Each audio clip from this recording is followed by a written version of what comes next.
Well, it's the weekend and you're watching a brand new episode of Smart Money. Now, in today's episode, Radhika Gupta, MD and CEO of Edelweiss AMC, joins me. She needs no introduction, but we're going to talk about something which is very close to my heart, all the mistakes that we have made during our journey in the last perhaps decade. For her, of course, 2-decade-long investing journey, and more importantly, the lessons that you've learned through it all. We will also talk about some long-lasting ways for young investors like you to build wealth for yourselves so that you can, sort of achieve all of your financial goals. Radhika, welcome to the show. Always great having you here. Thank you. Great to be here on a Friday. Absolutely. And there are so many lessons that we've learned, right? But if I had to go back and be 20 again, I wish somebody had guided me at that time, and I'm sure you would say the same. So what has your overarching lesson been in the last 20 years? So my number one lesson, I think, has been the importance of sort of listening to your own voice and doing what is right for you. And I think it is so relevant in the social media world where someone is giving you a tip to do this and someone is saying do that. But really, I believe investing is very personal. And I remember I had started investing in 2006 and 7, and I put everything into equities because people said, oh, you're young, just do equities. And Sonia, my husband and I are both in the financial services industry. The crisis of 2008 hit. And for us in a market crisis, incomes fall, bonuses fall, stock options fall, and equity markets fall. And we realized because our profession is so high risk, we actually need to be a lot more conservative. And since then, I've made sure that I pay attention to asset allocation, and more importantly, I do what works for me. And that's one lesson I would tell everyone: don't listen to your neighbor, do what works for you. Okay, listen to your inner voice. I think that applies to most things in life, right? Not just investing. So let's start with some common mistakes that all of us make, right? One of them is failing to start early when investing. I think I've done the same because I was always very risk averse. My salary, I would, hold it close to myself, put it in FDs, be a little scared about equities. Were you the same? I was, and I wasted 2-3 years despite being an investment professional. And the problem with not starting early is a couple. Once you start late, you always have this feeling of FOMO that I've started late. And you want to take more risk to kind of make up for the fact that you started late. Secondly, all of us make investing mistakes. And I always say it's kind of better to make those mistakes on a smaller corpus than when you start at 35 and you're earning a lot more money. And I think the solution to starting early is you don't need a lot of money to start. If you're investing in funds, you can start with 500 rupees a month. That's what we spend on Netflix or on coffee or anything. And just make a habit of starting. Target a post-tax amount of your salary that you want to put into investments. Do it via an SIP every month. At least you've got the habit going.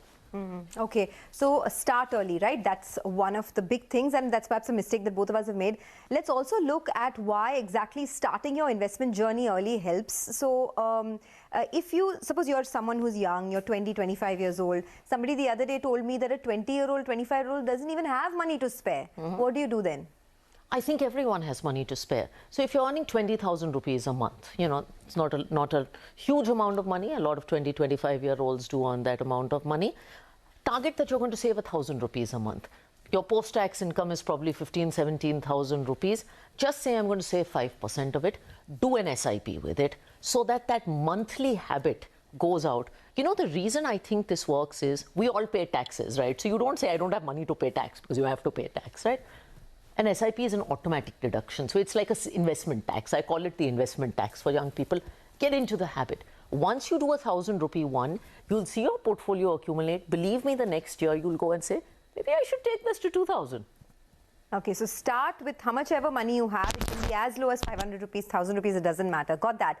Let's move on to the third question now. A lot of investors that we see, bank on asset allocation, right? Yes. What's your take on that? It's super important. Most people don't know what it means and how to break it down. I call it a balanced diet equivalent. You don't want to only eat protein. You want to eat protein and carb and fat, etc. And while most of us talk about equity, and equity is a great asset class for wealth creation, the reality is when our portfolios are down 30-40%, we get scared, we get nervous, we want to run away from the market, and these things are natural. You need other asset classes like debt to be a cushion in your portfolio. The other thing is sometimes you just need to take out money. And if I made this mistake in 2009, Sonia, when I had to come back to India to start a business because 100% of my money was in equity. I redeemed when equity markets were down 50%. I didn't have a debt allocation.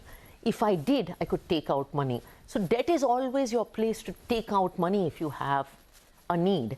And again, today there are so many ways to do asset allocation without wrangling your brain over it. Okay, so asset allocation is important. Got that. Moving on to the fourth one, right? Another big lesson that you've learned along the way is stepping up your investments in SIPs. We all know that, you got to do SIPs and all of that. But at what point do you decide to step up your investments? Is it when you get your increment? Is it when you get your bonus? And do you continue to invest in the same fund or do you diversify? So I like to look at my portfolio and SIPs every 2-3 years. And I learned this mistake when I was doing one of these reviews, and I realized this is my post-tax income, this is the amount of SIP, and my bank account is suddenly getting a lot bigger, and I have a lot of surplus cash because I didn't top up the SIPs. Most of our incomes hopefully grow. So the nicest and most automated way to do it is to do something called a top-up SIP, which a lot of funds allow, where you can automatically have it increase, or you do a manual review. To the second question about funds, I like to have less funds. I get very scared when I see portfolios with 80, 90. I've seen portfolios with 300 funds these days. Are you serious? Actually, I think most investors need about 10 funds. So just doing more of the same works. It really simplifies your life. So 10 funds, 3 in large cap, maybe 3 in mid cap, and 3 like flexi cap funds. Is that the way to look at it? 2-3 multi-cap funds, 1 or 2 mid and small cap funds, maybe an international fund, maybe a hybrid fund, or maybe an arbitrage fund. You are done.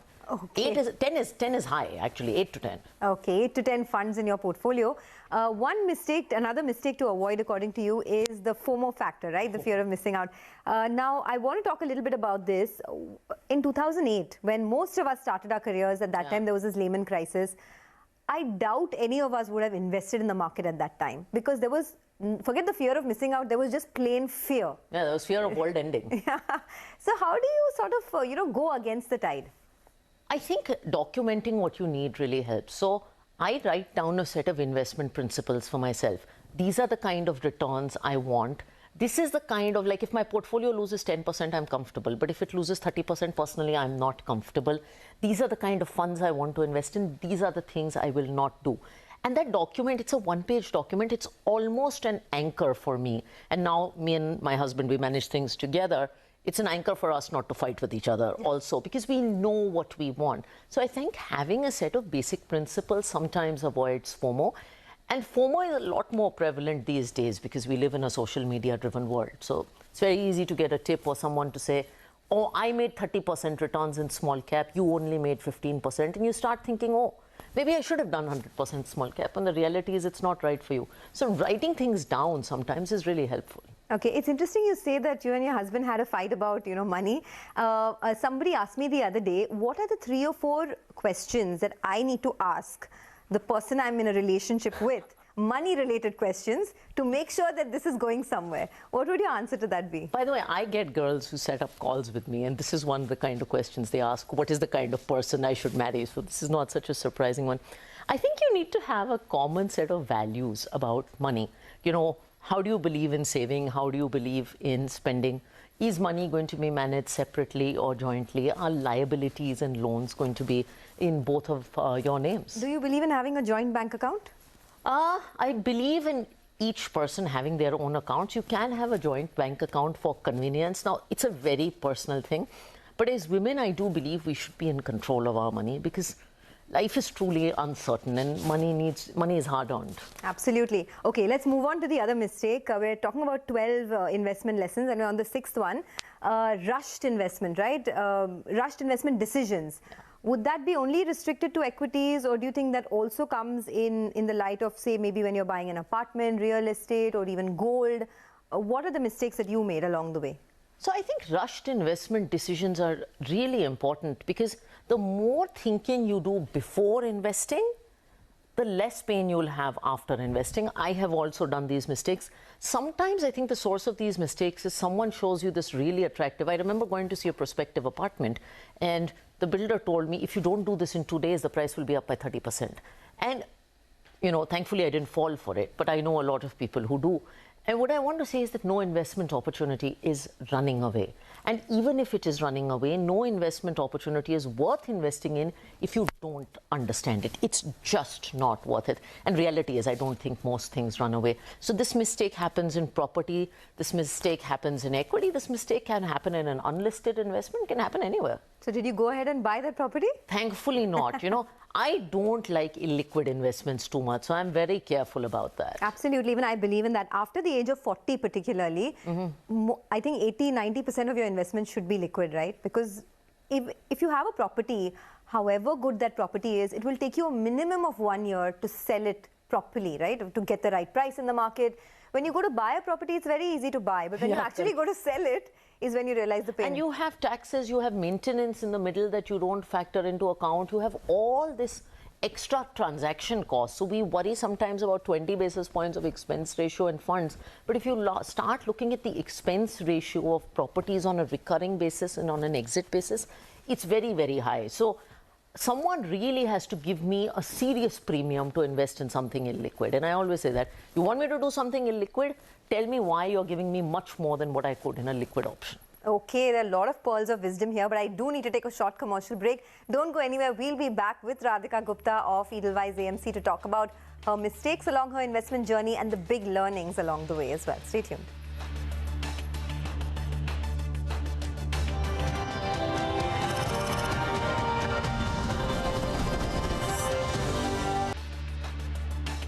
Welcome back to Smart Money. We're in conversation with Radhika Gupta, the MD and CEO of Edelweiss AMC. Very interesting discussion on all of the investing mistakes that we've made in the last decade or so and the big learnings along the way. Radhika, the one thing I wanted to talk about is peer pressure, right? It hurts a lot of investors. So let's talk a little bit about that. Have you faced peer pressure in your financial journey, and what has your big learning been? So the finance world is very competitive. It's very money driven. And less in investments, but personally in my journey, you know, I don't know if you know, but I come from a world where compensation is publicly disclosed for all CEOs. So if I want to feel really unhappy about myself, I can just go see how many people are making more money and less. So peer pressure surrounds us. I mean, I joke the phenomena in India is called Sharma Ji Ka Beta, right? Yeah. Everyone compares themselves to Sharma Ji Ka Beta, whether he exists or not. And that's why, you know, to my previous point, I think having a sense of goals and having a sense of inner voice is extremely important, because the reality is financial personalities and circumstances are very different person to person. Absolutely. So, but you know, a lot of young people struggle with that, right? Yeah. They don't, maybe it's conditioning, maybe it's childhood trauma, maybe it's just the kind of environment we live in. How do you come out of that? How do you come out of peer pressure? I think having a clear sense of what is important to you and what is not important to you. And this is not just about money. This is true in careers, this is true in life partners, and this is true in money. So, you know, how much return do you need to survive is a question you should ask. The worst question to ask is, what is the best performing fund? Because really investment or investing is not a horse race. It serves a purpose. The question to ask is, what are the kind of returns I need to ensure I can fulfill my goals, but I don't lose sleep at night. Because for you personally, it's been such a long journey in every possible way, right? Of course, all of us know that story, the girl with the broken neck, and now you've come to this where you are today. So I'm sure along the way, there would have been a lot of self-doubt, not just in your financial decisions, in your life decisions, when you compare yourself with peers. How have you risen above all of it?